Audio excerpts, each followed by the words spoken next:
everybody, and welcome back to the channel. So we've got something interesting here. We have a Miller AC power and welding generator. Now, I don't know anything about this welder. The way I ended up with it was I bought a couple lathes, metal lathes, from a friend of mine that was cleaning out his father-in-law's shop. And this was also sitting there when I went and looked at the lathes. And he's like, "Are you interested in a welder too?" He's like, "Give me scrap price for all of it and you can have it." And he said, "Now I know nothing about the welder." He said it was buried in the corner of the shop up there under some stuff. And he said, "If you want it for scrap price, go ahead and take it too." So we agreed on a price and went and loaded everything up. And I shared a picture of this on the community page of YouTube when I had all this on the trailer. But I brought this in a couple days ago. And I thought, well, I'm going to do a video on it and see if it will start, run, and weld. I don't know a whole lot about it. I tried to do some research on them, and there's not a whole lot of information about these welders. What we did come up with, Wilson, leave the camera alone. Don't bump the camera. What we did come up with was, well, my buddy Michael came up with. He said, "Send me the serial number." He said, "I'm on a couple groups for Miller welders, and I'll put it on there and see if anybody has any ideas."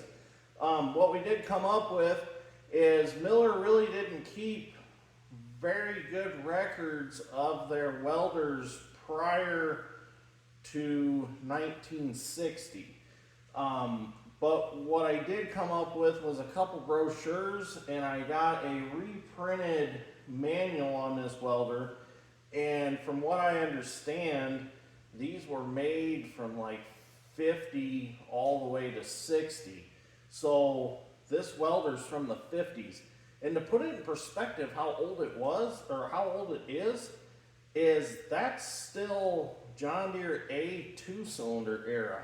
So, you know, 2 cylinders, the John Deere A's, you had the 60s, you know, 60 and 70, and then you went 620 and 720. So that's the era that this welder's from. It's from the heyday of the 2 cylinders, which is really cool. So it's just really neat that it's still here and in as good a shape as it is in. It's an Onan gas engine, 10 horse. You don't have any dial or anything for amperage. You just have plug-ins here. You go from 200 all the way down to 30 amps. There's a plug for your ground. There's a 110 receptacle here that I believe is in operation when the welder is in the weld position. There's a switch you have to throw in the side panel that turns it, they call it the light plant in the book. But it's got a whole thing of receptacles here on the side that you can plug things in. So you switch that from light plant mode to weld mode when you want, you know, your different functions. So pretty interesting piece. I don't even know if it'll run, but we're going to try and see if it'll run on this video, and then we'll try and see if it'll weld. So I got my fingers crossed. I opened up the side panels, and it all looks pretty well intact in there, so hey, who knows, it might weld. But like my buddy Justin said, he has no idea. And unfortunately, his father-in-law is not with us to ask. So let's try it out, see what happens. So what I do know from just visually looking at it is the fuel pump is not hooked to the fuel tank, and we've got this hose here. So it looks like to me the fuel pump went bad, and they may have run it on a tank of some sort. They may have had it in a service truck, and they had a different fuel source for it, and they just deleted the old fuel pump. So what we're going to do is we're going to see if it will start on a little starting fluid. Scoot this camera back. Got to wrap a pull rope around it because this does not have a recoil starter. Now the later ones in the 60s they show a electric start option. We gotta find our arrow here. Oh, there we go. Put that like that. Wrap that around there. Our arrow is heading this direction, so we got to pull it that way. We do have a throttle here. There's a switch to kill the ignition there, and then there's a oil pressure gauge, which somebody put a case oil pressure gauge in it. And I don't think this Onan engine is original. The shroud is original, but if you look, we've got this whatever color green paint that is, which is the Onan color, with this shroud bolted to it. So that tells me at one time that it's had something done there. We're going to take the air breather off. Spray a little John Deere starting fluid in there and pull it. Nope. Let's give it another try.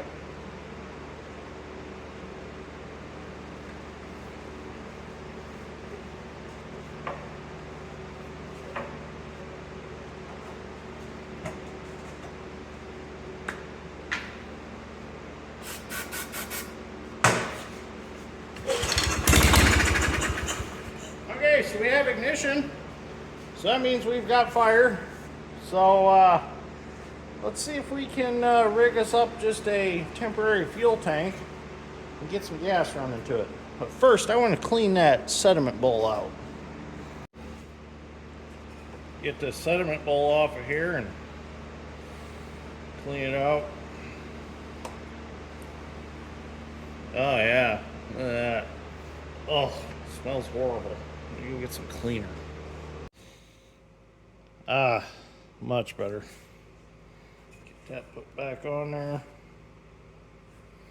I want to try to pick some acorn today, but it snowed last night. It is January, what is it today? January 8th, 9th? Somewhere in there. Can't pick acorn when there's snow on it. Especially the way I store it in wagons. Alright, there we go. Sediment bowl's back on. Gas turn off at all?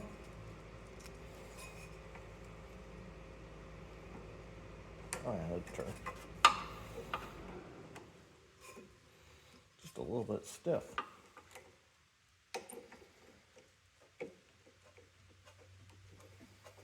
Loosen that up a little bit.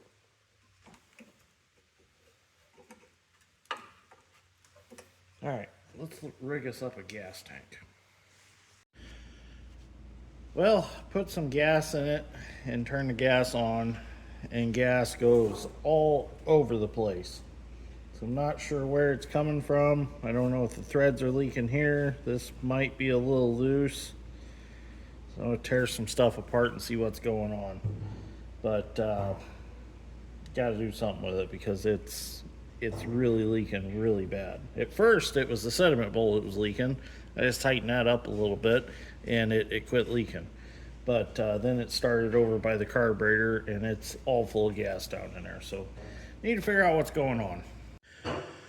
Okay, so what I've discovered is I threaded out that sediment bowl and short pipe nipple there, and while I was at it I went ahead and I took the screws out that hold the carburetor together. And what I discovered was the gasket has shrunk. You can see it has shrunk and it's not sealing on the sealing surfaces anymore. So that's allowing gas to not only go out, but it's going down into the intake. So it's flooding it also. So I'm gonna have to order a carburetor kit for that. And then I went ahead and I took the screws out for the fuel pump here. And you don't feel like anybody's home in there, so that don't feel very promising. So I'm gonna go ahead and I'm gonna see about getting a new fuel pump or fuel pump kit, whatever I need to get. Oh, drop that rod. I think this acts like a primer. I think that's got to go back through there somehow. So I'm gonna have to order all this stuff because there's no place in town to get small engine parts. Or no place that I think is probably a good place to go. So I'm gonna go ahead and do some research and see what I can come up with. So if I gotta order stuff, it's gonna be a couple days anyway. So I'm gonna go work on a few other projects today and let this one go. Well, it's been a few weeks since we've worked on this welder project, but I got a carburetor kit here, so I got the gasket that we need to seal up that carburetor so it quits getting gas in the intake. So I'm gonna take an air blower real quick. I'm gonna blow that carburetor out really good. I'm gonna throw just the gasket in there and see what happens.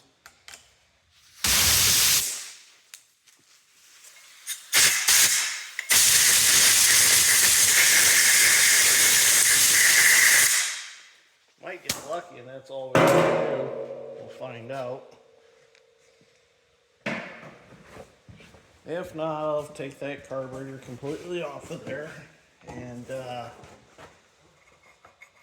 maybe better clean that up with a little bit of something to shine that up a little bit. Let me go find something. Alright, found a little bit of sandpaper here.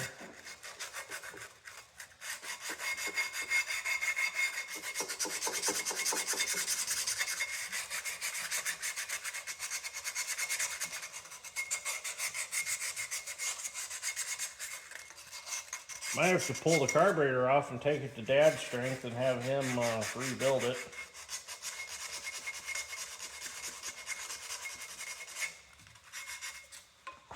He was always my carburetor rebuild guy. Gonna get this float off of here. Pull that pin out. Keep the little pliers out.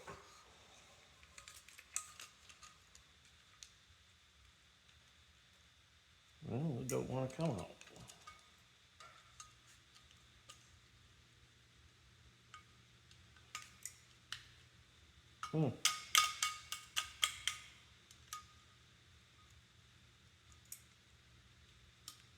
Just go get a small punch and tack that out of there. It doesn't want to come out of there. Well, we've got our gas tank rigged back up to it. Everything's put back together. Go ahead and see if it'll start. Pull cord here. Let's see, I gotta wrap it, yeah, like that.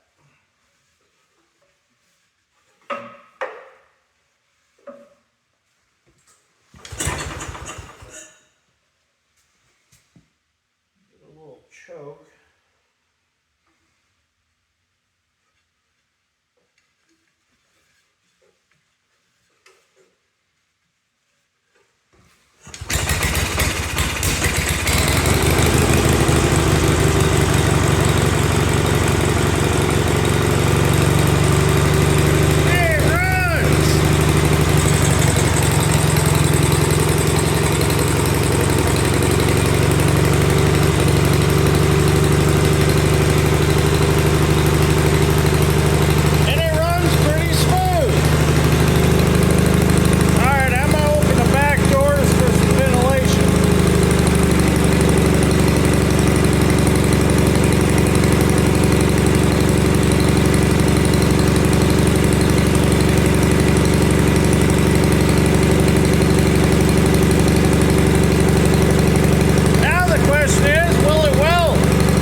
Well, I thought we were going to try to do some welding, but turns out we still have some carburetor issues. So I'm going to go ahead and pull that carburetor apart. I don't think the float's working in it properly. I'm wondering if that float doesn't have a hole in it filled up with gas and now it's not floating the way it's supposed to. So we'll pull the top of that carburetor off again and have a look in there. Well, let's give it a try.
Well, it runs and it welds.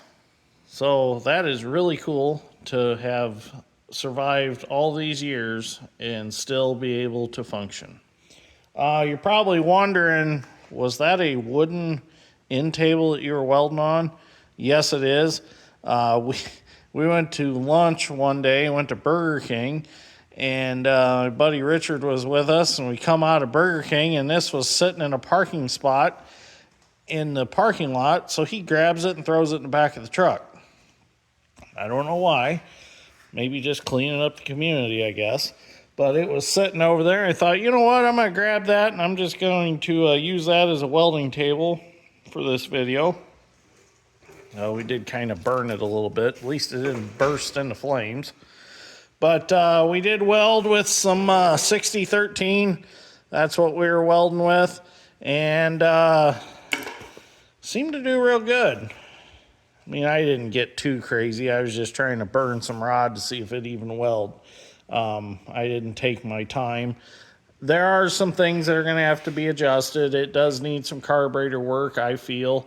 But it runs pretty good for setting for a long time and just getting it home and putting a gasket in that carburetor and stuff. I'm sure that carburetor could be cleaned up a little bit and it could run better.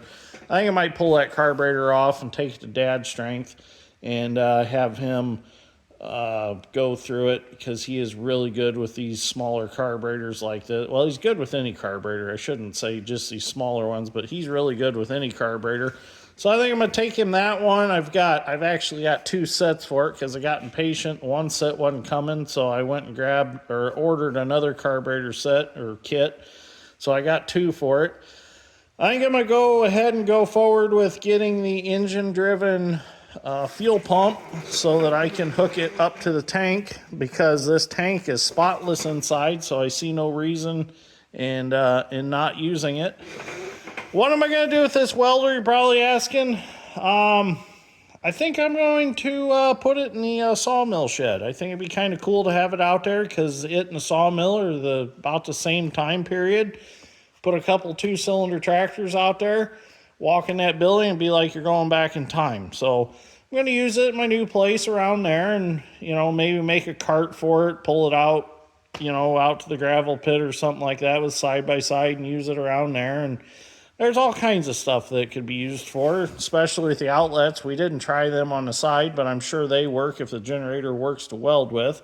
So kind of a handy little unit. But I want to fix it up and make things the way they should be on it, clean it up a little bit.